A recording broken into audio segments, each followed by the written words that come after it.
Hey everyone, it's Zach Wright from iMEO Company. iMEO stands for Improving Management, Employees, and Organizations. And we really set out a way to improve the way leaders and employees interact with one another to achieve goals. And we do that through our strategic approach to performance management. We want to help you build alignment, focus, accountability, and commitment where you and your team work in the same direction to achieve goals faster, grow with a purpose, and stretch for amazing with OKRs. Now, in today's video, I wanted to go through what you're seeing on the screen right here. 4 must-haves for performance management. Now, the reason that I wanted to create this is because performance management is a huge keyword right now, and it's very specific and intentional that we talk about what needs to be involved as we go through this time where we're working from home or we're working in a hybrid environment, right? So sometimes we're in the office, sometimes we're at home, whatever the case is, performance management has needed an uplift, so to speak. But the specific companies that I'm really talking to here are the ones who don't necessarily have their performance management set up. They might be talking about it, and they might not necessarily have a huge budget. It might be a smaller company that's just trying to find a way to make sure that their employees have a good experience, or that their managers are able to manage their employees with enough details to make the experience enjoyable, to have engaged employees, to have employees who are really productive and feel like they're bringing an impact to the organization.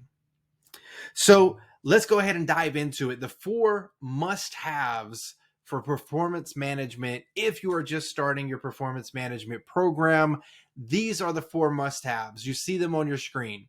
You want to have one-on-ones, and we're going to go into detail on all these. You want to have team meetings. You want to have feedback, and then you want to have OKRs. Now, I'll admit the last one seems like a heavy lift, but there's a key reason why I suggest OKRs as part of your performance management. So let's talk about 101s, right? These are things that we've all been a part of, but they don't always work out the way that we want them to go, right? And I think the reason that is because nobody really teaches people how to conduct 101s, and nobody really teaches anyone how to be in a 101. And that's why I want to talk about why 101s are important for your performance management program that you're going to be implementing.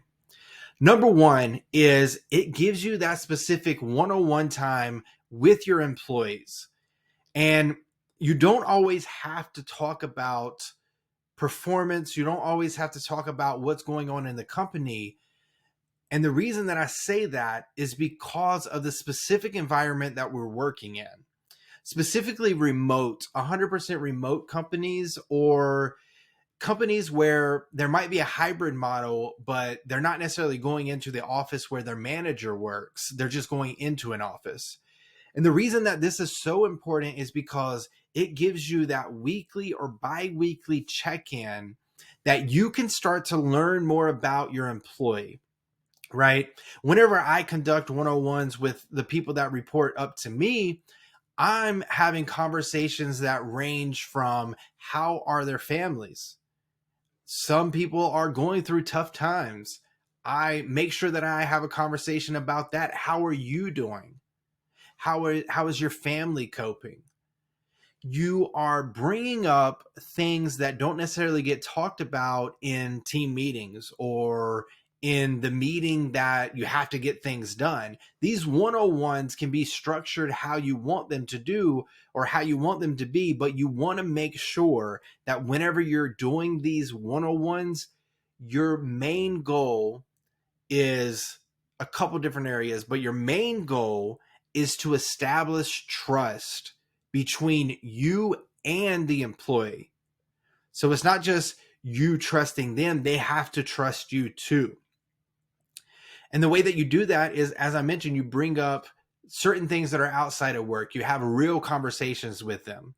Now, the other piece of the puzzle is, yes, this is an area where you want to bring up performance. You want to bring up what's going on in their neck of the woods. For example, I manage sales engineers. And whenever I'm speaking to them, I just want to know what they have on their plate. Are there any struggles? Are there any issues that I can help step in? Or are there any things that, is there anything that I need to do for them? And then at the same time, is there anything on their mind? And when you're asking these things, it can fall in after you have those conversations that are real conversations about their family, about their hobbies, about the weekend, whatever the case is. But then you want to tailor it back to the company. So as you're having these meetings, you're gaining trust, you're being able to have conversations on a real level, not hierarchical, right? You're having real conversations with real people. And going back to the remote piece of it, you might not have the opportunity to walk around the office and check in with them or take them to lunch or whatever the case is. So this is the time that you're building trust and being able to have tough conversations, because whenever you have established that trust within that teammate, now you can bring on real conversations such as, hey, employee X, I don't want to name any names because I might just spit out one of the employees, but hey, employee X, I had a conversation with X, Y, and Z, and there was a specific thing that I wanted to talk to you about today and get your opinion or get your take on it, your side of the story. So I've kind of gone into detail on why one-on-one meetings are important for performance management. You build that trust, you're able to have those real conversations. Now, the next one is team meetings. So with team meetings, you might be asking yourself, how do team meetings come into play with performance management? Well, in my opinion, and the way that I manage, I have a smaller team, but we have real conversations within that team meeting. So I'll go over the key updates, the key things that might need to happen for the team, whatever the case is. But then I'll open it up to the floor and I'll say, is there anything pressing that we need to discuss now? Or do you have anything that you want to bring up to the team? And what you'll find is once you establish that trust with each one of them and they establish trust with one another, they'll start having real conversations regardless of if it's a team meeting or whatever the case is. So team meetings are another way to tackle a lot all at once. Now, in our organization, we use obviously objectives and key results. So our team knows strongly what their objectives and key results are. And that gives us the ability to check in and say, hey, I have this key result. I know that I got to train you on this. I'm going to be reaching out to you on March 31st, whatever the case is. But the point is that you can allow your team meetings to be performance management oriented. Not every single time, but you can allow that structure to be presented to your team and give them the reins to feel empowered to bring that up, right? Now, if we go into this next section, which is extremely important for performance management, it's not just performance management, but it's also employee engagement. It's employee productivity. It's just bringing people together and making them feel like they belong. So whenever we're talking about feedback and praise, we're talking about delivering feedback constantly and not only annually. That's the biggest issue that I have with companies, especially larger companies. They only do 360-degree reviews, which means that they only review that candidate once a year. And their budget or their bonus is based off of that. The employee is going through blindsided for 364 days out of the year, and that's it. What I'm suggesting is we break this down into almost real-time feedback. So, one, in our one-on-ones, give them feedback and praise, and make sure that you're specific on the feedback and the praise that you're delivering to the employee. Because the more specific that you can be to the employee, the more that they'll be able to take away from it. And what I mean by that is they'll be able to say, okay, Zach complimented me on this specific part in the presentation that I did to the leadership team on Tuesday.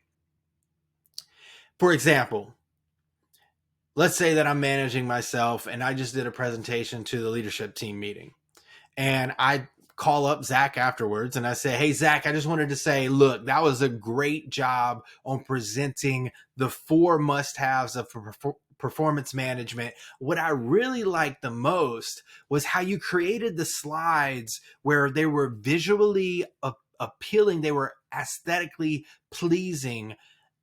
Also, you really tackled in as few sentences or as few words as possible what you were going to talk about, and then you delivered it by speaking. So I really like the simplistic PowerPoint that you did, and then really digging into the details through your voice rather than on the screen. So that was great. And I really like the picture selections that you chose as well. Now, if you've received feedback from a manager who wasn't that detailed, you probably walked away asking, what part of the presentation did they like? Did they like all of it? Because I thought I messed up here, but he didn't say anything about that, or she didn't say anything about that. You're not giving them specific direction in ways to improve themselves. Versus the example that I just gave, now, whenever I create another PowerPoint, I'm going to make sure that there's less words, it's aesthetically pleasing, and then I'm going to be prepared to talk to each slide more so than the slide talks to them, right? So that's the idea. Now, there's also cadences that you want to put into play. So I mentioned one-on-ones. I mentioned giving specific feedback, but let's say monthly, you want to set up a call with your employee outside of the one-on-one, and you just want to go over all the things that you've recognized for that month. So you say, in the one-on-ones, we've been talking about this. I can also see that your performance has been really well over here. I saw some of the things that you did through a gong recording and so on and so forth. And then also, whenever you're giving praise or feedback during that conversation, allow them to give feedback to you, or have a different call and say that this is what the call is about. Give them enough time for them to think about what they're going to say to you, as far as, hey, I'm the manager, I know that, but I'm looking for some feedback. Give them about 2 weeks or a week to think about it, have that meeting, and then go in with open mind. And once you take that feedback, you have to apply it, right? You can't just hear it and say, okay, I understand that, but whatever. I'm not going to do that. Yeah. The way to gain trust is to take that feedback and apply it where it's appropriate. Take action where it's appropriate. So anyway, I might have went on a tangent there, but this is a key thing, because if you provide feedback, you're guiding the employee in the direction that you want them to go, and they have better understanding of what you're looking for as a manager, or what type of behaviors really resonate with you, but also the company. And then whenever you're giving praise or feedback, you want to make sure that you establish that trust before as well, or they won't take it as appropriately as they should. Most time they could get defensive, they could shut off. So make sure that you have those one-on-ones, you build that trust, you form that in the team meetings, and then whenever you're giving the feedback and praise, they're accepting it from, hey, Zach just wants the best for me. So I understand. I'm going to take this feedback and I'm going to adapt it. Now, not to stay too long on this topic, the next thing that you can do to really take feedback into another level is to create either a development plan, employee development plan, or individual development plan. And this is for people who are underperforming or for people who are looking for growth areas. Have them create or work with them and create an action plan or development plan that will get them out of the red or that will take them to the next level. And there's a lot of templates out there that you can download for free and be able to use that. But that's a individual development plan that can take them from underperforming and get them a clear expectation track to be performing or to get to that next title. Enough about praise and feedback. Let's go to objectives and key results. Now, in my opinion, this is the best way to manage the progress of your team while also encouraging them to take ownership of their own goals. Now, if you're not familiar with objectives and key results, it's a goal setting strategy and framework that helps create alignment, commitment, accountability, trackability, and they stretch for amazing. Now, the reason that I put this on here is not just because we focus on OKRs in iMEO or at iMEO. It's also because this is a way that you can almost performance manage your entire company, because you start at the company level goals and then everybody creates their objectives and key results or their goals from that company level goals. And what that means is that everybody's going to move in the right direction. And on the other side of the puzzle is that the employee actually gets to create their own objectives and key results, meaning that they're more likely to take ownership and accountability for what they are doing or what they're trying to achieve within that quarter. Now, this also buys into the idea of having cadences. So once you create your OKRs for the quarter, now you as the manager and the employee are going to check in on one-on-ones. You're going to check in with interquarterly scoring or monthly scoring and see where their progress is tracking up to. Now, with OKRs, the benefit of this as well is it's performance management. It's not performance metrics, meaning that nobody should be fired for not achieving an OKR. What they can be is coached, or we can look at the OKRs and see, was that really a priority? Or was this the right thing that I should have focused on?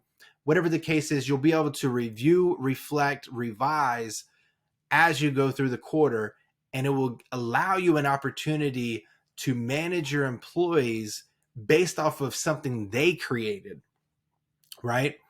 So I can go more into detail. We have a 4-week OKR course that is created and out there that anybody can take on. It's for leaders and employees. The reason that we built this OKR course is so everybody can speak the same language before implementing OKRs or reintroducing OKRs into their organization. But this is a must-have, in my opinion, in our opinion at iMEO, because it's such a great tool to not just track employee performance, but to track company performance and what the employees are doing within those goals. Now, I also wanted to talk about the solutions that we have at iMEO. So I mentioned the OKR education online course. That's something that you can take. It's 4 weeks. We have our own OKR consulting 3-month package. And then we have our OKR coaching 9+ months of coaching to help embed and implement your OKRs into your culture, not just your company, but help it become a part of your culture. If you're interested in learning about our 12-month approach, or if you want to adopt one of these 3 options, definitely feel free to reach out to me. You can reach out to me at info@imeoconsulting.com, or you can email me personally at zwright, WRIGHT. But just to bring this full circle, the 4 must-haves of a performance management program are 101s, team meetings, bring them up in your team meetings. Then you want to have feedback and praise. And then lastly is create an OKR program for your employees, your leaders, and your company to understand everything that's going on and how to make the most out of what you have. If you are interested in learning more, do not hesitate to reach out to us. We're always excited to talk to new customers, new companies, and new employees out there. Thanks so much for watching, and we'll see you on the next video.